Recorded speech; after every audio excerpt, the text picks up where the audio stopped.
আপনারা শুনছেন Bangla internet radio জশন মানাও। আজ শিশু দিবস।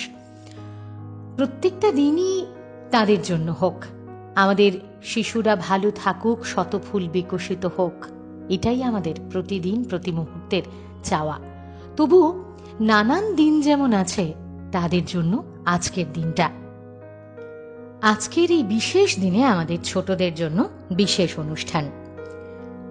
আজকে ছোটদের অনুষ্ঠান সাজানো হয়েছে কবিতা মালায়, কবিতার মাধ্যমে তাদের কথা। প্রথমেই আদ্রিতা আদকের কাছ থেকে শুনে নেব চন্দন নাথের কবিতা ভোরের কাছে যাওয়া। আদ্রিতা পরে প্রিপারেটারিতে তার সঙ্গে এসে আবৃত্তি তো শেখেই, ছবি আঁকা শেখে, মায়ের সঙ্গে গল্প করে, এরকম নানান ভালো লাগার দিক আছে।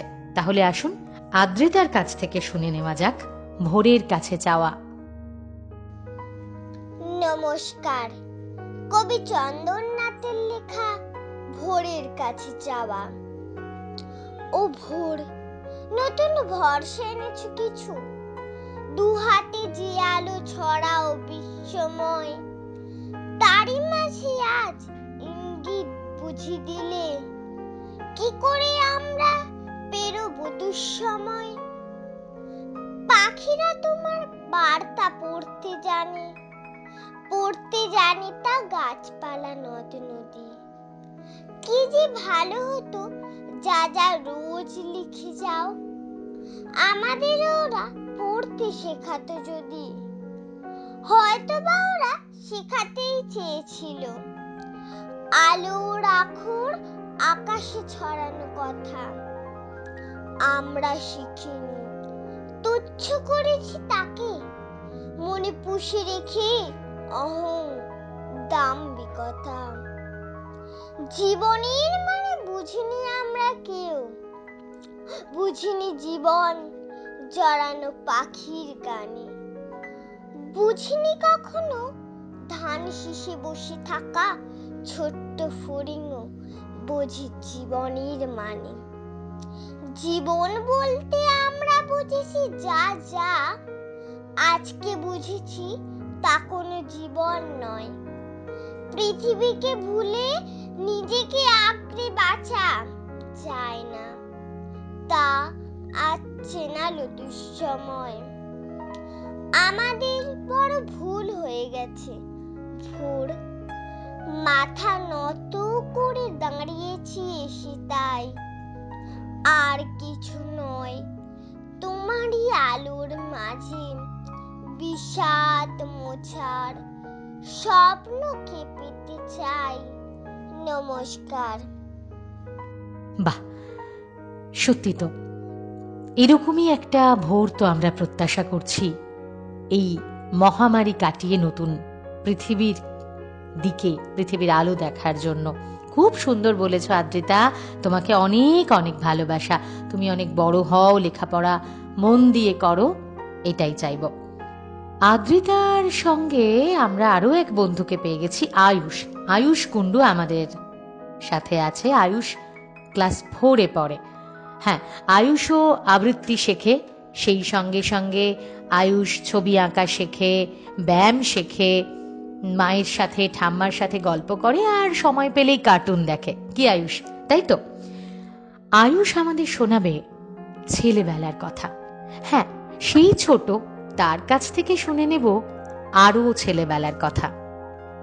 মানে তাদের ছেলেবেলায় যে দুঃখ কষ্ট, তেমন ছেলেবেলা, কোন ছেলেবেলা তারা চায়। আসুন না শুনে নি আয়ুষের কাছ থেকে। কবি রতন তনু ঘাটির লেখা কবিতা ছেলেবেলা। খুব ভোরে উঠে ছুটি ঘুম চোখে, ফিরে সাঁতারের ক্লাসে, বাবা বাজারের ব্যাগ হাতে দেখি ছুটে যায় আর আসে। সাঁতার ফেরত বই নিয়ে আমি বসে যাই এক মনে, মা তখন একা 100 জনের কাজ করে একজনে। তাড়াহুড়ো করে দুমুঠো খেয়েই ছুটে ছুটে যাই স্কুলে, বাবা মা অফিসে, আমরা তখন ওকে গিয়েছি ভুলে। স্কুল থেকে ফিরে গানের রেওয়াজ, নয়তো আঁকার ক্লাস, সময় মেলে না, কোনটা কখন করে উঠি হাঁসফাঁস। বাড়ি ফিরে দেখি অঙ্কের স্যার বসে রয়েছেন যেই, মা বাবার কাছে কথা বলবার একটু সময় নেই। রাতে ঘুমোবার সময় মা বলে, খোকা বড় হতে থাকো। আমি মাকে বলি, বড় হব খুব, আমার কথাটা রাখো। আম কুড়োনোর, ঘুড়ি ওড়ানোর রঙিন দুপুরগুলো, মেঘলা দিনের গোটা রামধনু আকাশ বালিশে শুলো। তোমাদের সেই ছেলেবেলা যার গল্প করেছ কত, সেই ছেলেবেলা ফিরিয়ে দাও না একটা দিনের মতো। সত্যি তো, আমরা কি পারছি আমাদের ছোটবেলাটা যেমন ছিল তেমন ছোটবেলা ওদের ফিরিয়ে দিতে? তবে বড়দের কাছে আশা রইল যে একটু ওদের মতো করে ভাববেন, চেষ্টা করবেন ওদেরকে একটা ছেলেবেলা উপহার দেওয়ার। এরপরে চলে আসবো অহনিকার আবৃত্তিতে। অহনিকা নস্কর। আমরা বিদ্যাসাগরের ২০০তম জন্মবার্ষিকী পালন করছি, তাই অহনিকা বিদ্যাসাগরকে নিয়ে একটা কবিতা শোনাবে। অহনিকা কেজি 2 এ পড়ে, কেজি 2 এর বন্ধু। অহনিকা খুব ভালো লাগে তার ছবি আঁকতে, এবং আবৃত্তি হচ্ছে তার একটা অন্যতম ভালো লাগার বিষয়। তাহলে অহনিকা শুরু করো। নমস্কার। পূর্ণেন্দু পত্তির লেখা কবিতা এক যে ছিল বিদ্যাসাগর। এক যে ছিল বিদ্যাসাগর, ভীষণ বাজে লোক। বলতো কিনা বিধবাদের আবার বিয়ে হোক। এক যে ছিল বিদ্যাসাগর, দেখতে এলেবেলে, চাইতো কিনা লেখাপড়া শিক্ষক মেয়ে ছেলে। এক যে ছিল বিদ্যাসাগর, দিমাগধারী ধাত, সাহেব যদি জুতো দেখায় বদলা তৎক্ষণাৎ। এক যে ছিল বিদ্যাসাগর, বুদ্ধি শুদ্ধি কই, লিখেই চলে শিশু পাঠ্য বই। এক যে ছিল বিদ্যাসাগর, কপালে তার গেরু, ওষুধ দিয়ে বাঁচাই কিনা গরিব গুরবদেরও। এক যে ছিল বিদ্যাসাগর, মগজটা কি ফাঁকা, যে যেখানে বিপন্ন তার জোগানো চাই টাকা। নমস্কার। সত্যি তো, বিদ্যাসাগর যদি না থাকতেন তাহলে কি করে আমরা এত দূর এগোতাম? আমরা, বিশেষত মেয়েরা। তাই প্রতিদিন যেন তার নামটি সমানভাবে স্মরণ করি। পূর্ণেন্দু পত্রের কবিতা শুনিয়েছে অহনিকা। এবারে শিশু দিবসের বিশেষ অনুষ্ঠানে আমার সঙ্গে সৌম্যদীপ ঘোষ। ছোট্ট বন্ধুদের পরীক্ষা শেষ হয়ে গেলে কত রকম প্ল্যান থাকে, আর এবছর তো আরো বেশি বেশি করে থাকবে, কারণ কতদিন তারা ঘরবন্দি সেই প্যান্ডেমিক সিচুয়েশন থেকে। তাহলে সৌম্যদীপের কাছ থেকেই শুনে নি না, পরীক্ষা শেষ হলে সে কি করবে, কোথায় যাবে? হ্যাঁ, অবশ্যই কবিতার মাধ্যমে। তাহলে সৌম্যদীপ শুরু করো আকাশ চোর কবিতাটা। রতন তনুঘাটের লেখা আকাশ চোর। পরীক্ষা শেষ, এবার হাতে মাসখানেকের ছুটি। বাবা বললেন মাকে ডেকে, এবার চলো উঠি।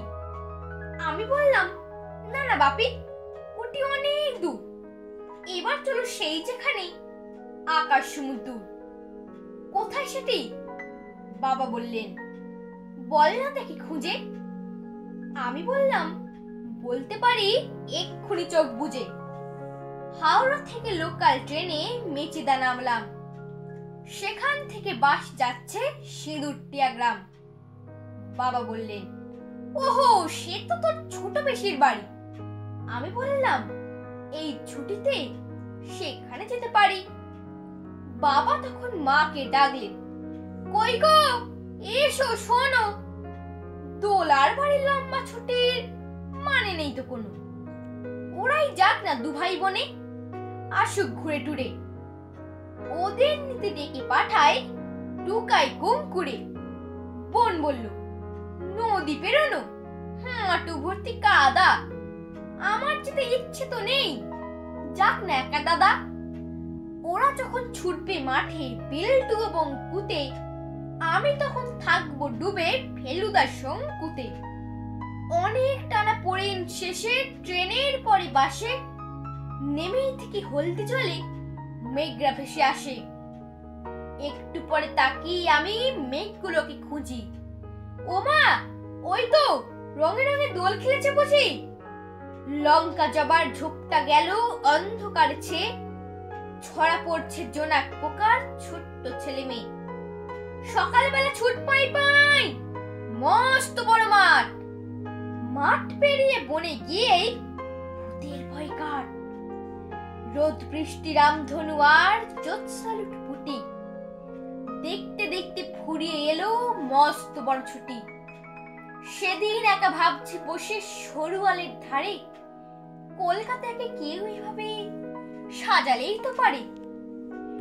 এমন সময় নবীন দাদু বলল ডেকে, কেহ তোতন নাকি? করছো কি ভাই, আমার বাড়ি যেও। আমি বললাম, পরের বারে যাব সময় করি। দু এক টুকরো জ্যোৎস্নাতে আজ পকেট গেছে ভরে। কলকাতাতে অনেক আছে, অনেক ভুরি ভুরি। আকাশ তো নেই, তাই দুমুঠো আকাশ করছি চুরি। সত্যি তো, আকাশ আমরা এখন দেখতে পাই না। এক চিলতে আকাশ দেখি কম্পিউটার স্ক্রিনে। আসুন না, আমরা বড়রা চেষ্টা করি ওদের একটু প্রকৃতি দেখাতে, প্রকৃতির পাঠ দিতে। তাহলে ওদের ছেলেবেলাটা সত্যি খুব সুন্দর হয়ে উঠবে। অহনিকা, আদ্রিতা, আয়ুষ, সৌমদীপ, আমার সব ছোট্ট বন্ধুদের অনেক ভালোবাসা। তোমরা কিন্তু মন দিয়ে পড়াশোনা করবে, কেমন? পড়াশোনা করবে, ছবি আঁকবে, আবৃত্তি করবে, যা শেখো সবটুকু মন দিয়ে করে অনেক বড় হও, খুব ভালো মানুষ হও। তোমাদের জন্য আরো একবার আমাদের সবার পক্ষ থেকে আদর আর ভালোবাসা। আর আপনাদের সবার কাছে আহ্বান, চলুন না আমরা সবাই মিলে চেষ্টা করে আমাদের আগামী প্রজন্মকে একটা সুন্দর শৈশব, সুন্দর পৃথিবী উপহার দিই। আর সেই সঙ্গে সঙ্গে আপনারা কিন্তু প্রতিদিনের মতো আমাদের সঙ্গে থাকবেন। আমরা বাংলা ইন্টারনেট রেডিও জশন মানাও।